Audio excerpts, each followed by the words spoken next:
할렐루야. 오늘 이 새벽 주님 전에 나오신 여러분들을 주님의 이름으로 환영하고 축복합니다. 이 시간 우리 가운데 임하시는 주님의 은혜가 넘쳐날 수 있기를 주님의 이름으로 축원합니다. 우리에게 익숙한 찬송 중에서 오직 주만이라는 찬송이 있어요. 나의 영혼이 잠잠히 하나님만 바라며 이렇게 시작하는 찬송, 여러분도 다들 들어보셨을 겁니다. 이 찬송이 바로 오늘 우리가 읽은 이 시편 62편을 가지고 만든 찬송이거든요. 사실 이 시편 62편은 원래부터가 그냥 시가 아니라 노래였습니다. 시편 62편에 붙어있는 이 표제를 보면 뭐라고 돼 있어요? 인도자를 따라 여두둔의 법칙에 따라 부르는 노래, 이렇게 돼 있잖아요. 저 옛날 이스라엘 사람들이 이 가사를 가지고 노래를 불렀다는 거예요.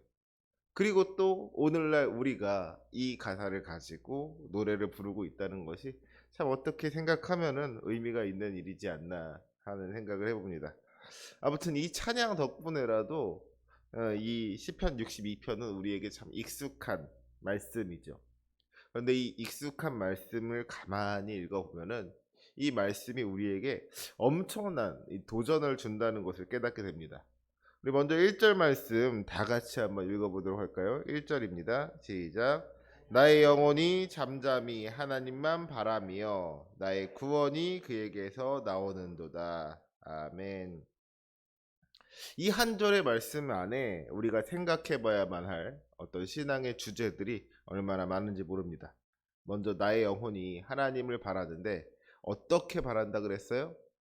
그렇죠. 나의 영혼이 잠잠히 하나님을 바란다 그랬습니다. 여러분, 잠잠히 하나님을 바란다는 게 어떤 걸까요? 어떤 사람이 잠잠히 하나님을 바랄 수가 있겠습니까? 정말로 하나님을 굳게 믿고 의지하는 사람이 잠잠히 하나님을 바랄 수가 있는 겁니다. 말하자면 이 믿음에도 순서가 있고 단계가 있는 거예요. 처음에는 우리가 주님을 찾아야죠. 주님을 불러야 되는 거예요. 예레미야 33장 3절에 뭐라 그랬어요? 너는 내게 부르짖으라.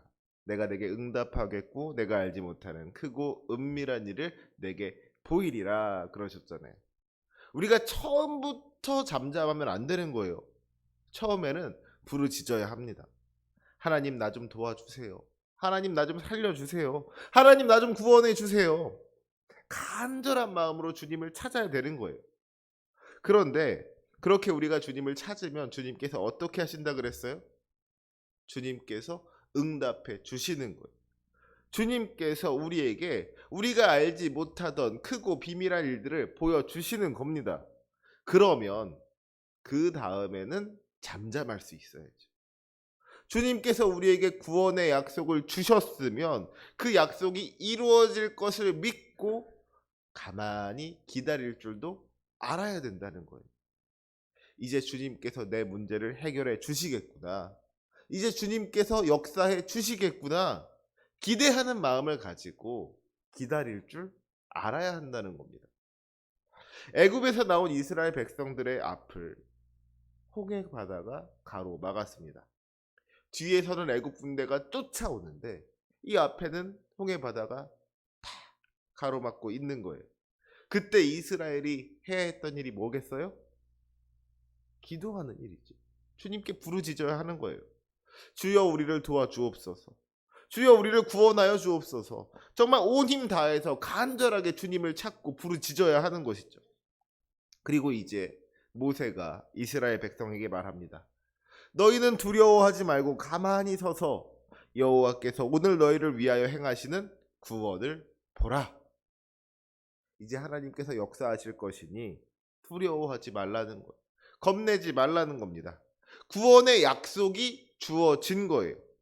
그러면 이제 이스라엘이 해야 할 일은 뭐예요? 하나님께서 어떤 방식으로 일하실지 기대하는 마음으로 기다리면 되는 겁니다. 잠잠히 하나님을 바라면 된다는 거예요. 그런데 만약에 그때도 여전히 부르짖는 사람이 있다면 그 사람은 어떤 사람이에요? 그런 사람은 믿음이 부족한 사람인 것이죠. 주님께서 살려주시겠다고 했는데 계속 살려달라 그러는 거예요. 주님께서 구원해 주시겠다고 했는데 계속 구원해 달라고 하는 겁니다. 왜 그러겠어요? 주님의 약속이 믿어지지를 않으니까. 주님께서 구원해 주시겠다고 했는데 뭐 내 삶에 변화되는 게 아무것도 없으니까, 당장 눈앞에 변화되는 것이 아무것도 없으니까 이 불안한 거예요. 주님 정말 구원해 주시는 거 맞죠? 주님 정말 우리 도와주시는 거 맞죠? 믿어지질 않으니까 계속해서 반복해서 묻고 또 묻고 그렇게 될 수밖에 없다는 겁니다. 믿어지지를 않으니까 안절부절 못하면서 계속해서 부르짖는다는 것. 이것은 어떻게 보면은 믿음이 연약하다고 할 수 있는 것이죠. 우리가 정말 잠잠히 하나님만 바랄 수 있는 것은 우리가 그만큼 하나님을 믿고 신뢰하기 때문인 줄로 믿습니다. 주님께서 내 기도 들으셨음을 믿기 때문에, 이제 주님께서 역사하실 것을 믿기 때문에 우리가 잠잠히 하나님만 바랄 수 있다는 거예요. 내 모든 형편을 아시는 주님께서 나에게 가장 좋은 것으로 예비하시고 은혜 베푸실 것을 믿기 때문에, 그 주님의 역사가 곧 이루어질 것을 믿기 때문에 모든 근심 걱정 다 내려놓고 잠잠히 하나님만 바랄 수가 있다는 거예요. 물론 그것이 쉽진 않습니다. 오늘 말씀을 보면은요, 이제 1절이랑 5절이 비슷하게 반복되고 있는 걸 보게 돼요. 가만히 보면은 1절과 5절에 차이가 있습니다. 1절에서는 뭐라 그랬냐면은 나의 영혼이 잠잠히 하나님만 바라며 그랬어요. 내 영혼이 잠잠히 하나님을 바란다는 거예요. 그런데 5절을 보니까 뭐라고 하고 있습니까? 나의 영혼아 잠잠히 하나님만 바라라 그랬어요. 이게 무슨 말이에요? 지금 내 영혼이 잠잠히 하나님만을 바라보지 못하고 있다는 겁니다. 내 영혼이 잠잠히 하나님만 바라보고 있으면 이런 말을 할 필요가 없잖아요. 그렇죠? 잘 보고 있는데 뭘 또 뭐라 그래요. 내 영혼이 자꾸만 흔들리니까, 내 영혼이 잠잠히 하나님만 바라보지를 못하니까 내 영혼에게 잠잠히 하나님만 바라보라고 명령하고 있는 겁니다. 이 어떻게 보면 앞뒤가 맞지 않는 것 같지만 사실은 이게 진짜 솔직한 고백인 것 같아요. 내가 잠잠히 하나님만 바라봐야 한다는 것을 아는데 그게 잘 안 되는 겁니다. 그래서 끊임없이 자기를 돌아보고 점검하는 거예요. 혹시라도 지금 내 믿음이 연약해져 있지는 않은가? 혹시라도 지금 내 영혼이 흔들리고 있지는 않은가? 계속해서 자기 자신을 돌아보면서 잠잠히 하나님만 바라보겠다고 결심하고 결단하고 있는 겁니다. 바라기는 이 시간 예배하는 우리 모두가 이런 믿음을 가질 수 있었으면 좋겠습니다. 우리가 절박한 심정으로 주님 앞에 매달리는 게 필요하죠. 십자가를 앞에 둔 예수님께서 겟세마네 언덕에서 기도하실 때 얼마나 간절하게 기도하셨는지 땀이 땅에 떨어지는 핏방울 같이 되었다 그랬어요. 정말이지 목숨을 걸고 치열하게 기도하셨던 것이죠. 우리도 우리에게 주어진 십자가를 놓고서는 그렇게 간절하게 기도할 줄 알아야 합니다. 하지만 그렇게 기도한 다음에는 이제 주님께서 응답하여 주실 것을 믿으면서 잠잠하게 기다릴 줄도 알아야 되는 거예요. 우리의 모든 문제들을 주님께 다 맡겨드린 다음에는 주님께서 좋은 길로 인도하실 것을 믿으면서 평안함을 누릴 줄도 알아야 된다는 거예요. 늘 간절해서 어떻게 살아요? 주님께 다 맡겨드렸으면 이제는 주님 주시는 평안이 우리 안을 가득 채워야 할 줄로 믿습니다. 그렇게 주님께서 하실 일을 기대하면서 잠잠히 기다리는 믿음, 그 믿음이 우리의 믿음이 될 수 있기를 주님의 이름으로 축원합니다. 또 한 가지 1절에서 주목해야 할 단어가 있다면 바로 하나님만인 것 같아요. 하나님을이 아니라 하나님만 바란다는 겁니다. 하나님만 바란다는 게 뭐예요? 하나님이 아닌 다른 것은 바라지 않는다는 거예요. 하나님이 아닌 다른 것은 의지하지 않는다는 겁니다. 다른 거 다 내려놓고 하나님 한 분만을 바라보고 하나님 한 분만을 의지하는 것. 이게 올바른 믿음인 것이죠. 1절을 보니까요. 나의 구원이 그에게서 나온다 그랬고요. 5절을 보니까 나의 소망이 그로부터 나온다 그랬습니다. 우리의 구원이 되시고 우리의 소망이 되시는 우리 주 하나님, 그 주님 한 분만을 바라보는 믿음, 그 믿음이 우리의 믿음이 될 수 있기를 원합니다. 그래서 오늘 2절 말씀 같이 한번 읽어볼까요? 2절입니다. 시작. 오직 그만이 나의 반석이시오 나의 구원이시오 나의 요새이시니 내가 크게 흔들리지 아니하리로다. 아멘. 여기서도 다윗이 강조하는 게 뭐예요? 오직 하나님만이 나의 반석이시고 나의 구원이시며 나의 요새가 되신다 그랬어요. 오직, 오직. 그렇죠? 하나님이 아닌 다른 것들은 아무것도 내가 의지할 만한 것이 되지를 못한다는 거예요. 내 힘과 지혜와 능력은 믿을 것이 못 됩니다. 세상 사람들도 믿을 수가 없습니다. 이 세상에 다른 그 어떤 것도 내가 믿고 의지할 수 있는 게 없습니다. 오직 하나님만이 나의 힘이 되시고 나를 도우실 수가 있습니다.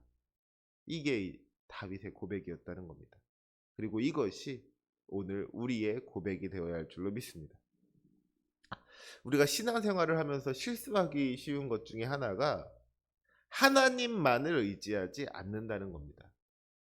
하나님을 의지하지 않는다는 게 아니에요. 하나님을 의지하기는 하는데 하나님만을 의지하지 않는다는 거예요. 하나님 아닌 다른 것도 의지한다는 겁니다. 하나님을 의지하면서 돈을 의지하는 거예요. 하나님을 의지하면서 사람을 의지하는 겁니다.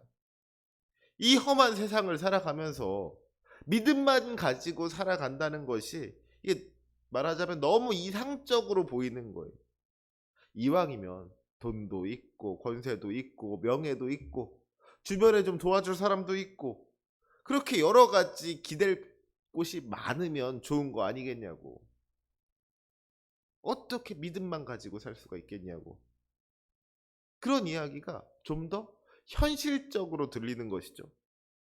하지만 우리가 분명하게 기억해야 할 것은 우리 예수님께서 말씀하시기를 한 사람이 두 주인을 섬기지 못할 것이라고 분명하게 경고하셨다는 겁니다.